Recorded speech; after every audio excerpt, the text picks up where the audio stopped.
This next video is about my entry for news gathering and talking about news gathering I've done. If you look at the other parts of my portfolio, then you'll see that I talk about 2 issues I've written in the past. One for mental health changes in our district, and the other one for a United Way fundraiser that our district does annually. And I want to talk about the news gathering that I had to do for those 2.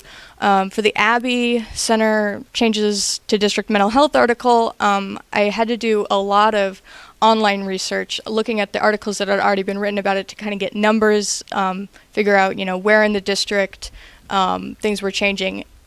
But then none of the articles really talked about how the care provided was changing. So I went and I talked to a couple of the school's counselors, who are the ones who are kind of the mediators between the school, like the kids at school who need the mental health treatment, and the Abbey Center, and they've been the mediators in the past. So I talked to them.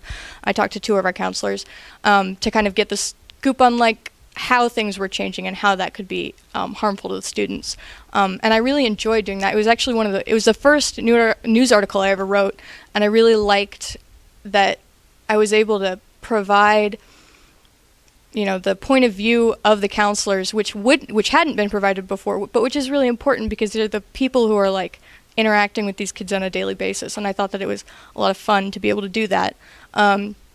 The second article, the one about the United Way fundraiser, I did is entirely my own research, all of the numbers in there and everything. Well, I guess the number of the amount of money that I know was raised was provided by United Way, but again, I looked that up, and I did all the research and trying to find how many people were working at the district offices was not easy because nobody actually knew. So I had to go online and look up the role for all of the different positions, and that's how I came up with that number, which was not easy and quite time consuming. And then I had to go drive. It's a 20-minute drive to district headquarters, and I had to do that a couple times to set up interviews and do the interviews with them. But that was really, really helpful, and I'm glad I did because I think I learned a lot.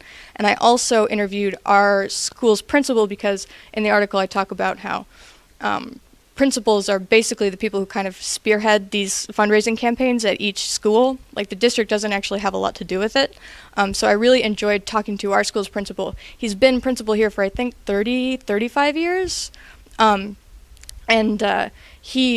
again, we have such consistently high fundraising for that every single year. And I was just really interested in, the role that he has played in that process throughout the years. And I liked that I got to be able to talk about that and that I found out about it through writing that news article.